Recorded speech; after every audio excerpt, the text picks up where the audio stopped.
नमस्कार, आप देख रहे हैं आज तक डिजिटल और मैं हूं आपके साथ अनूप आकाश वर्मा और मेरे साथ हैं क्राइम तक के डिप्टी एडिटर चिराग गोटी। चिराग, बहुत बहुत स्वागत है आपका।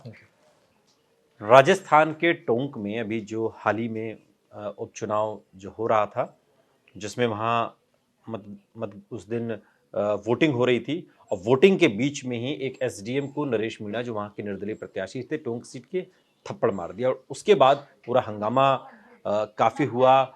आगजनी की खबरें सामने आई और बड़ी मशक्कत के बाद नरेश मीणा को गिरफ्तार किया गया और फिर 14 दिन की न्यायिक हिरासत में भेज दिया गया। लेकिन सवाल ये कि अभी भी सड़कों पर लोग नरेश मीणा के समर्थन में जुट रहे हैं। चिराग, उन लोगों की क्या मांग है? क्योंकि हमने तो देखा था कि एसडीएम चौधरी को थप्पड़ मारते हुए नरेश मीणा को सारे देश ने उसकी आलोचना की कि भाई, सरकारी ऑफिसर पर आप इस तरीके से ऑन ड्यूटी हाथ कैसे उठा सकते हैं? अगर कोई ऑब्जेक्शन था तो आप चुनाव आयोग जाते, जो इसका एक विधि सम्मत तरीका है। और अब हम देख रहे हैं कि सड़कों पर अ, हजारों की संख्या में लोग, सैकड़ों की संख्या में लोग उमड़ रहे हैं और वो नरेश मीणा को रिहा करने की मांग कर रहे हैं। क्या रीजन बताया जा रहा है, क्यों नरेश मीणा के समर्थक, या ये उनके समर्थक हैं या ये आम लोग भी इसमें शामिल हो गए हैं, खासकर मीणा समुदाय के? देखिए, हम सबने देखा 25 इसमें एफआईआर दर्ज हुई, बहुत हंगामा हुआ हाँ। और थप्पड़ का वीडियो भी वायरल हुआ। इसमें सवाल ये उठता है कि हम आलोचना भी कर रहे हैं कि भाई थप्पड़ उन्होंने गलत मारा, लेकिन आप सोचिए कितना मीणा कम्युनिटी के कितने लोग नरेश मीणा के साथ जुड़े हुए हैं। अभी भी आप देखिए उनके समर्थकों ने कितना हंगामा किया, उसके बाद अभी तक ये मांग की जा रही है उनको छोड़ने की, रिहाई की। सवाल ये उठता है कि इसमें गलती किसकी है? क्या वाकई अगर गलती होगी तो क्या इसका नतीजा थप्पड़ मारना होगा? ये भी गलत है, जो कि मैं कंडेम करता हूं इस चीज को। लेकिन सवाल ये उठता है कि एसडीएम ऐसा क्या काम कर रहे थे जिसकी वजह से नरेश मीणा भड़क गए? वहां चुनाव का बहिष्कार कर रखा था। अब चुनाव का जब बहिष्कार कर रखा था तो ये आरोप है कि एसडीएम जो है वो कुछ लोगों से वोट डलवा रहे थे जबरन। उनको कह रहे थे वोट डाल कर आओ। ठीक है, लेकिन ये तो एसडीएम का दायित्व है ना। ठीक है, ज्यादा से ज्यादा वोट प्रतिशत बढ़े। अगर लोग बहिष्कार भी कर रहे हैं तब भी उनसे ये अपील करना कि आप वोट डाल के आइए, ये तो उसका उसका एसडीएम का कर्तव्य है। बिल्कुल आपने ठीक कहा कि ये तो सुचारू रूप से इलेक्शन चलाना, हम्म। मोटिवेट करना इलेक्शन के हम्म। लिए, वोट डालने के लिए, ये कर्तव्य है। लेकिन इसमें एक थिन लाइन है। हम्म। मोटिवेशन से ऊपर आ जाता है अगर आपने किसी को फोर्सफुली कहा कि आप वोट डाल कर आइए। ये तो नरेश मीणा का आरोप है। नरेश मीणा का आरोप हम्म। है। ऐसे में ये भी कहा गया कि जो एसडीएम का बयान था कि हम्म। पूरे बूथ को इन्होंने हम्म। अवरोधक लगा दिए थे जिससे कि लोग जा ही ना सके। हम्म। वो उन्होंने अवरोधक खुलवाए और इसके बाद जो है इससे वो और भड़क गए।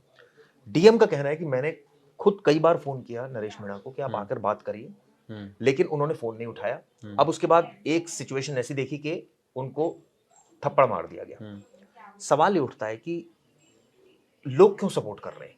हम थप्पड़ को तो बिल्कुल एक तरह से गलत है, इसी बात पर मुकदमा भी हुआ और वो जेल भी गए। ठीक है। वो तो हम कहीं से भी उसको एक्सेप्ट नहीं करेंगे हम्म। और ना फेवर करेंगे। लेकिन सवाल ये उठता है कि जो पास्ट कॉन्डक्ट है एसडीएम का, जो अभी हमने कई जगह पढ़ा, ये भी आरोप लगे कि एक महिला के साथ उन्होंने दुर्व्यवहार किया। ये तो उसी दिन का आरोप है, उसी दलित दिन का महिला के आरोप साथ। है। तो तो भी सवाल ये नरेश मीणा ने ये आरोप लगाया आरोप था। लगाया। खुद नरेश मीणा के हम्म। खिलाफ कई सारे केसेस हैं, ये भी हम्म। पता चला।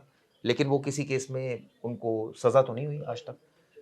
सवाल ये उठता है कि ये केस पॉलिटिकली मोटिवेटेड है, इसमें कितनी सत्यता है, इसकी भी जांच होनी चाहिए। लेकिन जहां तक बात है कि मीणा कम्युनिटी का सड़कों पर आ जाना और उसके बाद ऐसा हंगामा होना कि लॉ एंड ऑर्डर का इशू आ गया। लेकिन इनको कहा जाता है कि किराड़ी लाल मीणा के भाई बोले, लेकिन किरोड़ी लाल मीणा ने तो मना कर दिया ना, कहा मेरा चेला नहीं है, तो सचिन पायलट का चेला है। हाँ, और वसुंधरा राजे का भी करीबी बता दिया उन्होंने, हम्म, और भी तमाम चीजें उन्होंने कही। तो वो तो देखिए, सियासी तौर पर कौन किसका चेला है, कौन किसका गुरु है, किसका कौन समर्थक है, कौन, वो एक अलग बात है।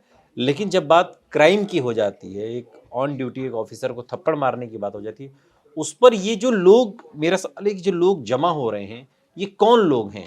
सिर्फ समर्थक तो नहीं हो सकते। या देखिए, अगर इतना ही समर्थन है तो उसको तो, वो तो कब का विधायक बन गया होता फिर। तो 40,000 वोट पिछली बार निर्दलीय कैंडिडेट की वो लेकर गए थे और 7,000 वोट से कांग्रेस का कैंडिडेट वोटर, हार गया था। चिराग, वोटर सड़क पे नहीं उतरते अपने, आप और हम भी वोट देते हैं और भी लोग वोट देते, सारे क्या कंधे से कंधा मिला के सड़क पे प्रदर्शन करने लगते हैं कि हमने वोट दिया और हमारे वाले को छोड़ो? ऐसा तो नहीं होता है ना।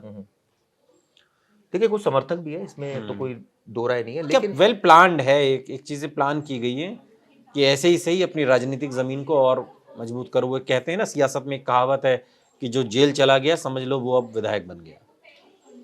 देखिए ये तो आरोप लग ही रहे हैं इस तरह के, लेकिन सवाल ये उठता है ना कि अगर ये हालात पैदा हुए तो इस सिचुएशन को क्या एक बहुत नॉर्मल सेंस में डील किया जा सकता था एज एन ऑफिसर। तभी डीएम ने कहा कि हम निष्पक्ष जांच करेंगे, हर एक एंगल से जांच करेंगे। डीएम को तो नरेश मीणा ने मौका ही नहीं दिया, एसडीएम को तो मौका ही नहीं दिया, चांटा थप्पड़ मार दिया सीधे, मार दिया।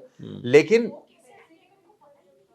कोई नेता अगर इस तरह की हरकत कर रहा है तो उसके पीछे की व्यथा क्या है, क्या पास्ट कोई कॉन्डक्ट है दोनों का, ये भी सोचने वाली बात है। क्या ये जो आरोप है उसमें कितनी सत्यता है। फॉर एग्जाम्पल अगर इस आरोप में सत्यता है अगर मैं इफ कह रहा हूं, अभी हमें ठीक है, तो जांच के बाद ही पता चलेगा ना। हाँ, तो फिर तो ये तो गंभीर संगीन बात है कि अगर आप किसी को जबरन कह रहे हैं वोट डालने के लिए, तो जबरन तो आप, लेकिन कभी भी इस तरीके की चीजें होती है, अगर ये जबरन तो उसमें थप्पड़ थोड़ी कोई मार देगा, उसकी बिल्कुल ठीक वो बात तो है। चुनाव आयोग में उसकी शिकायत होगी।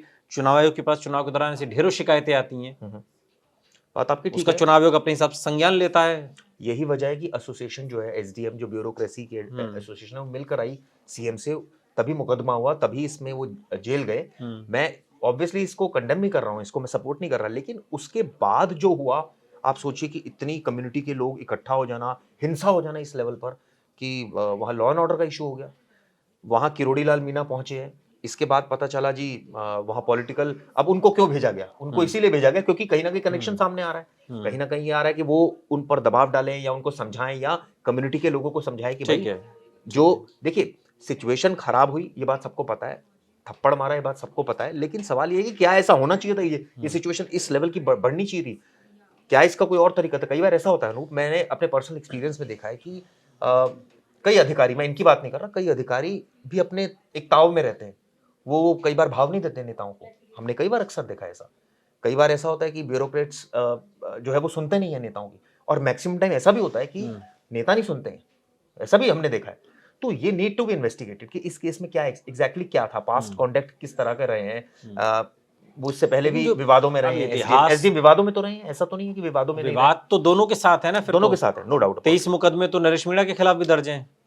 बात आपकी सही है, लेकिन मैंने वो जयपुर और आसपास के इलाकों में, हाँ बात आपकी सही है, लेकिन सवाल ये उठता है ना कि जब सेंटिमेंट्स लोगों के जुड़े हों, जब एक पर्टिकुलर चुनाव का बहिष्कार हो रहा है, ऐसे समय में जब उपचुनाव हो रहा है, आप पॉलिटिकल ज्यादा समझते हैं, ऐसे में बड़ी सेंसिटिविटी होती है, ऐसे में बड़ी संवेदना, लेकिन अब कोई आके अधिकारी को थप्पड़ मार दे पीछे से यूं इधर करके, तो उसमें क्या कैसे पता चलेगा उसका कोई गुप्तचर विभाग थोड़ी बताएगा उसमें। बात आपकी ठीक है, लेकिन सवाल ये उठता है ना कि ये हालात ही पैदा क्यों हो गए कि इतना एग्रेशन में कोई आ गया, तो इसका मतलब कुछ ना कुछ मिसहैंडलिंग हुई है सिचुएशन को, या तो सिचुएशन समझने में किसी, या तो अधिकारी को या फिर नेता को, नेता का एग्रेशन एकदम तो नहीं आ गया एकदम कि वो इतना एग्रेसिव हो गया और आके उसके पीछे हो सकता है कि नीड टू बी वेरीफाई ना कि भाई क्या थी बात, ऐसी कौन सी बात थी? वो तो जांच के, और सबसे बड़ी बात है बहिष्कार अगर कर रखा था तो ये बहिष्कार किन लोगों ने किया है, क्या वहां के उनियारा, वो तो राजनीतिक कारण है ना बहिष्कार के, उसमें तो क्या आम लोग उसमें जुड़े हुए हैं, राजनीतिक कारण है।